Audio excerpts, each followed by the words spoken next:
What's this? How'd I get there? Well, while I got that fountain up, might as well. Oh, yeah. Oh, yummy. Tasty tears. Tasty. Oh, best tears. Oh, man. What a day Sunday night was, Browns fans. What a day it is going to be when you talk about the larger history of this franchise, and hopefully this is a genesis of something much bigger. But boy, didn't that one feel good. Everybody counted this team out. Everybody said this team had no chance. Everybody thought that this would be a walk-in win for the Pittsburgh Steelers. Even some Browns fans started making excuses before the game even started. But what did I say all week in preparation for this? I just don't see why this game is not winnable for the Cleveland Browns. I said that day in, day out, even as people were testing positive, even as coaches were taken from the game. I kept saying it. I just don't see why this was not a game the Cleveland Browns could win.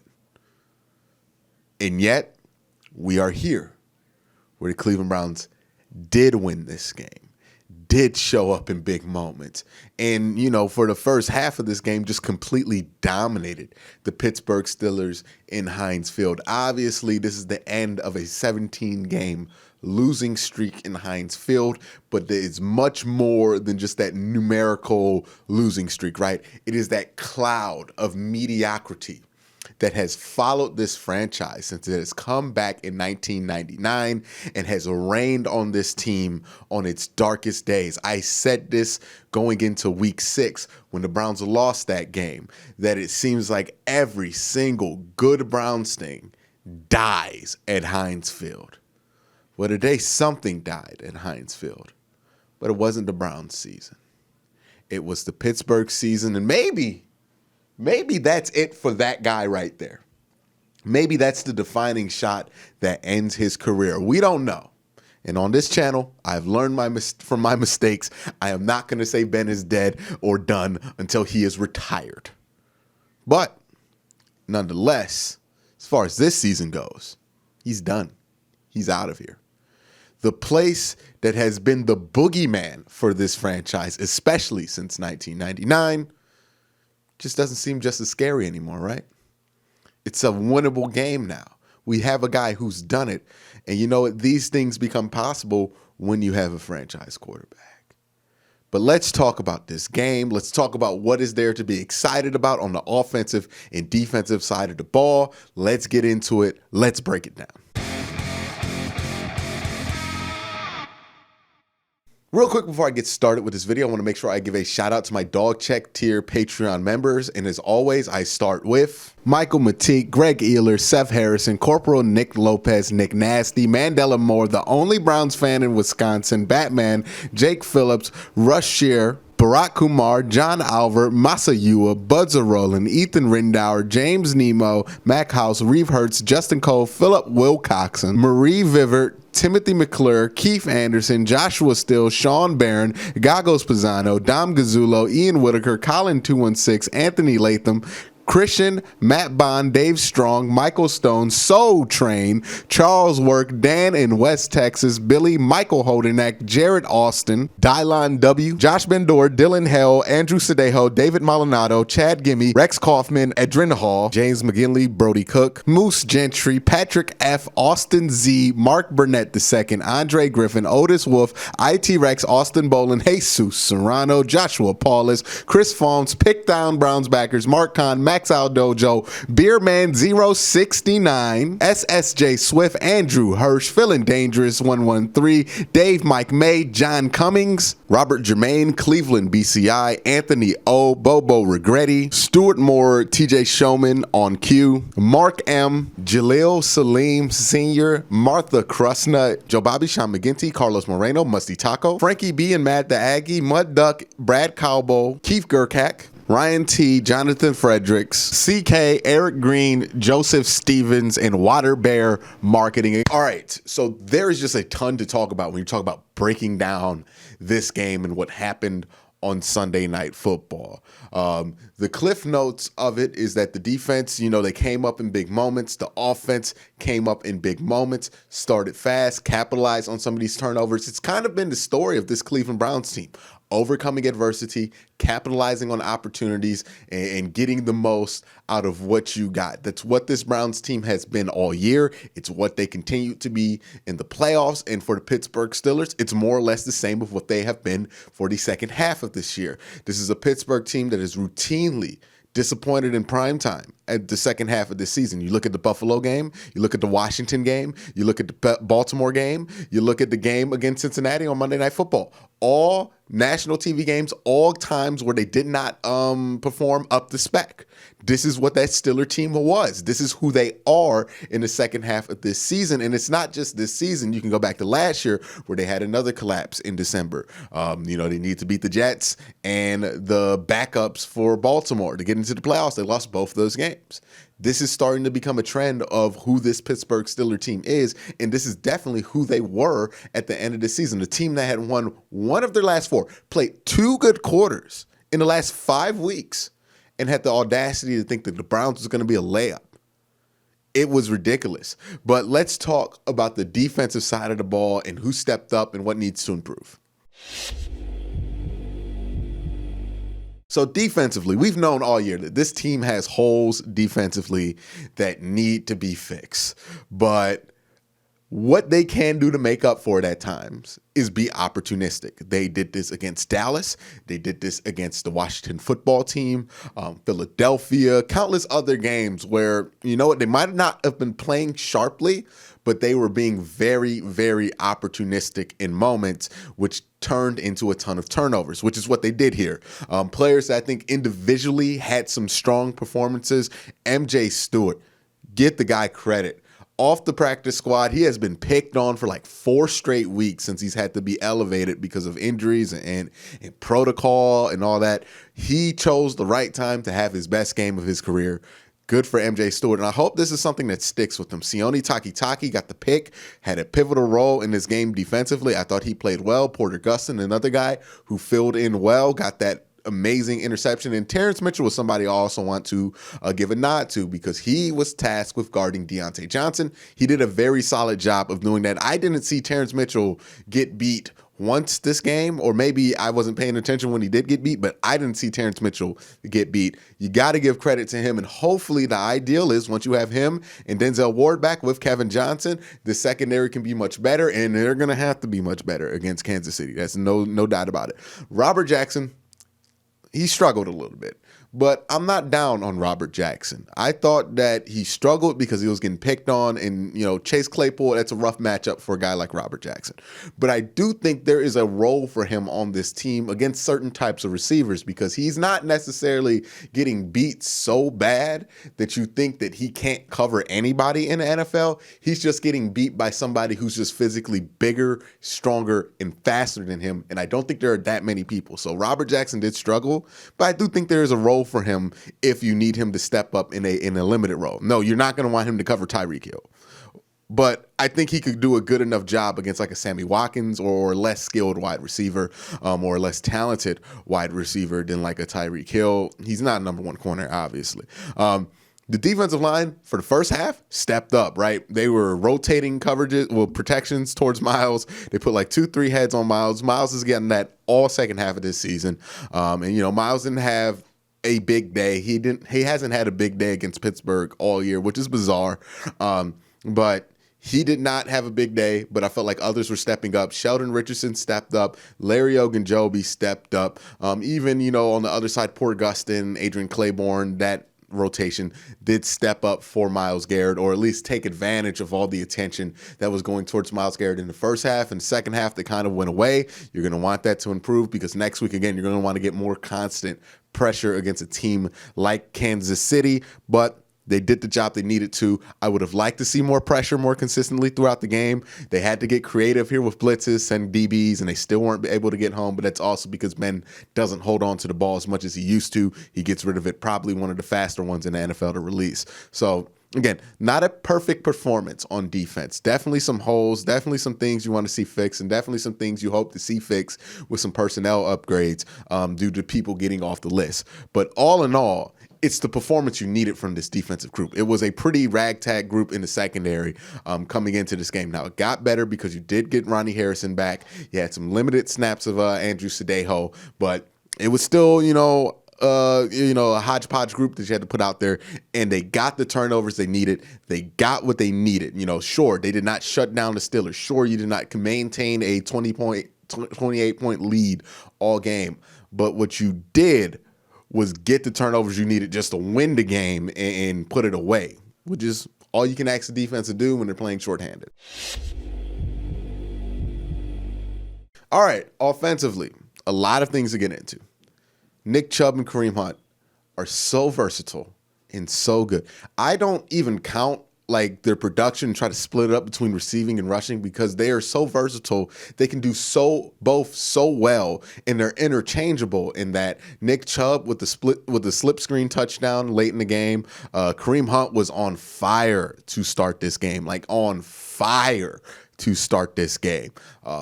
Both of these running backs are number one top tier running backs. Nick Chubb a step above the rest just in the NFL. And to have both of these guys, that is one heck of a tool. Baker used them really well. I like how Baker was finding the check down. We'll talk more about Baker Mayfield in a second, but want to give the hats off to Nick Chubb, Kareem Hunt. Did a good job. Baker Mayfield, franchise quarterback, right? There's no doubt about it. I know people want to relitigate this one, but it's done. The relitigation period is over.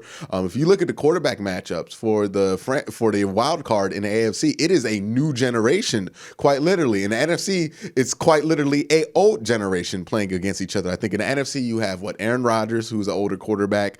You got Tom Brady. You got Tom Brady going up against Drew Brees, the old quarterback matchup. You have all those matchups, and then you have the Rams. On the AFC side, though, it's a lot younger. It's three guys from the exact same draft class and one guy who went the year before. Patrick Mahomes, and then you have Lamar Jackson, Josh Allen, and Baker Mayfield.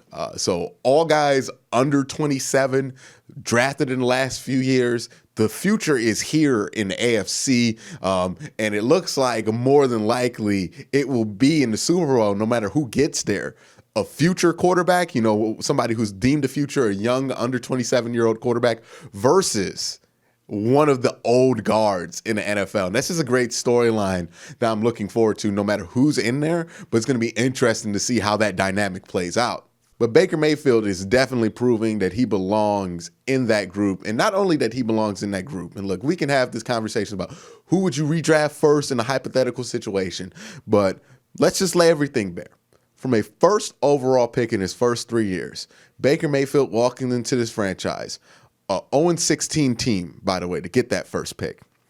Had a 20-plus game losing streak. Could not win a game on the road. Could not win a game at home. Could not win a division game. Had all of these. Remember all the negative streaks that we have been counting down for the last 3 years, right? That has culminated to this moment, right? All of these stupid streaks. Haven't won a game at home. Okay, you get rid of that one. Finally won a game in 20 weeks. All right, haven't won a game on the road. Baker finally gets you that one. But you haven't won a division game in a while. Baker gets you that one. Cool. Now, it's been X amount of years since you won more than 5 games. All right, Baker gets you that one. All right, now it's been X amount of years since you had a quarterback throw for this many yards or this many touchdowns in a few years, or had a quarterback that started X amount of games or win this many games at home. Baker gets you that one. Oh, now it is, hey, look, you haven't even gone over 500 in a long time. You finally get over 500. Awesome. Baker gets you that one. Well, now you haven't won over 10 games since Belichick was here. You get over 10 games. Cool. Baker gets you that one. Now you haven't made the playoffs since Belichick was here. All right, well, now you make the playoffs. First time in 2002. Now you haven't won a playoff game since 94. You get that one. Baker has slayed so many dragons. And oh, by the way, you haven't won in Pittsburgh in 17 years. You got that one too. The Dragon Slayer, the franchise quarterback. He has taken every negative streak one by one that has clouded this franchise with mediocrity and doom and pessimism and all of the ugly stuff that we don't like to talk about that has followed this team and this fan base for so long. And he has gotten rid of them one by one by one by one, and now there are only but a handful of these things that almost every other team in the NFL has to deal with. There are no specific embarrassing dragons for the Cleveland Browns to slay anymore. None of these embarrassing, stupid streaks. Haven't won a playoff game, haven't won in Pittsburgh. No more of those. That's gone. That was the remnants of the old Browns, the same old Browns. That's done. He cried him away. So, Baker, hats off to you. Could not tell you when you got your, cannot say with a straight face that when he got drafted in 2018, I thought that this would happen this fast. Hats off to Baker. I know everybody wants to compare him, Josh Allen, Lamar Jackson, who would you? I'm happy with what we got here because what more could you ask for from a guy that you drafted number one? He's a franchise quarterback. He has come in and done exactly what he said he was going to do, and I look forward to see what else he's going to achieve, and hopefully he has much more in his bag that he wants to achieve. Another guy that came in that 2018 year, Jarvis Landry, heart and soul of this team, best trade this team has ever made. One of the best trades this team has ever made, maybe, because, you know, the Brock Osweiler one to get Nick Chubb, that's a huge one too. But one of the best trades this team has ever made is bringing in Jarvis Landry, because not only is he a solid player, he is the locker room veteran this franchise has desperately needed for years. But all of those people, Nick Chubb, Kareem Hunt, Baker Mayfield, Jarvis Landry, they all deserve credit. But the group that deserves the most credit is the offensive line, because you came into this with the offensive line playing shorthanded without any of their coaches. They had a dude who, I didn't even know the Browns had a guy who did this. They had their game managing coach, the guy who tells Stefanski apparently to call timeouts. That dude was coaching the offensive line today on the sidelines. And this offensive line overcame not just that, right? Not just that, not just not having their coach, not just not having their most veteran offensive lineman in Joe Bitonio. No, there's more. You lost the backup to Joe Bitonio. Michael Dunn goes out in the middle of this game, a guy who's been on the practice squad all year, and now you have to put in a dude that Baker met before the game in the locker room. That's who had to play left guard. And oh, by the way, Jack Conklin goes out in the second quarter, and you're down to your last tackle in Kendall Lamb. So now you got Kendall Lamb and a dude quite literally signed off the streets to fill in, and the offensive line still got the job done. Don't know what more you can say. Don't know much more you can say. Everybody else deserves a ton of credit, but the offensive line, they get all the credit. They overcame it all to get this game here. So those are the guys I want to highlight. Offensively, I don't feel like anything was bad. I mean, like Rashard Higgins didn't have his normal game. Donovan Peoples-Jones wasn't involved as much, but yeah, you put up 48 points against what is, supposedly one of the best defenses in the NFL. There's nothing to complain about offensively. Now let's get into the final take. In the middle of the week, when it was reported that Kevin Stefanski could not coach this game and everybody was freaking out, I came on here and I said in the video that I get why people are freaking out about Stefanski, but I ask you, do you believe Kevin Stefanski is the coach of the year? Because if he is truly coach of the year, you got nothing to worry about. Because the guy who's coach of the year, the guy who is a great coach, not just a good coach, is a guy who builds up a foundation strong enough to survive if he has to miss a game. If this team could not survive Kevin Stefanski not being on the sideline, he didn't do a good enough job as a coach. But Kevin Stefanski, through all of these obstacles, not having OTAs, not having a real training camp, no preseason games, lost a bunch of practice days because of COVID protocols. All of these things going into this. You go into Baltimore, you're not as prepared because you just haven't had enough time. They blow you out, you're embarrassed, you're back to being a joke. All of these things went against Kevin Stefanski, and he responded. And he came back, and he built something, a foundation that was bigger and more robust than one mistake bringing the whole thing down, or even two mistakes bringing the whole thing down.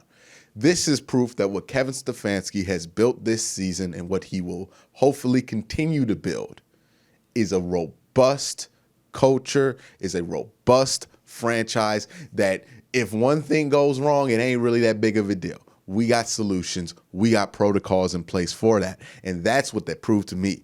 Now more than ever, in a game where Kevin Stefanski never coached or called a single play, now more than ever do I believe that he is definitely Coach of the Year, because this is what a Coach of the Year, this is the type of staff that he nurtures as a head coach. This is what he does, right? Urban Meyer is a great head coach. He leaves, put Ryan Day in charge. Don't miss a step, because that's what great head coaches do. You don't miss a step, because what that head coach builds, if he is truly a great leader, is something that can survive without him, right? A great coach, when he leaves the room, it's not recess, because there's a system and a foundation in place. You think if Nick Saban ever had to miss a game, that's going to cost Alabama anything? No, he's a great coach. This is what great coaches do. And this is what you have. A franchise quarterback in Cleveland for the first time since the 80s. A great coach in Cleveland for the first time since the 80s. A good GM in Cleveland for the first time since like 2 years ago, because John Dorsey was a good GM. Like literally, this divisional round matchup is going to be two teams that he created that don't want him around anymore. He is the best talent evaluator, like probably in recent football history, but just I guess he can't work with people. I don't know what his deal is. This isn't just a fluke year. This is evidence of a turnaround to the likes that we have not seen for this franchise since they've come back. Now the Browns are going to have to focus on the Chiefs. Patrick Mahomes is going to be there in Arrowhead Stadium. It's going to be raucous. They're going to have, enough people there to make it an environment. It's going to be intimidating. They're going to have a ton of great players, playmakers at every level. It's going to be a tall task. But what about this team tells you that they're going to fold at that opportunity? Will they? The beautiful thing is the Browns won, so we'll find out this week. But guys, that's what I think. Let me know your thoughts down in the comment section below. But again, guys, thank you for watching. Have a great day. Have a good night.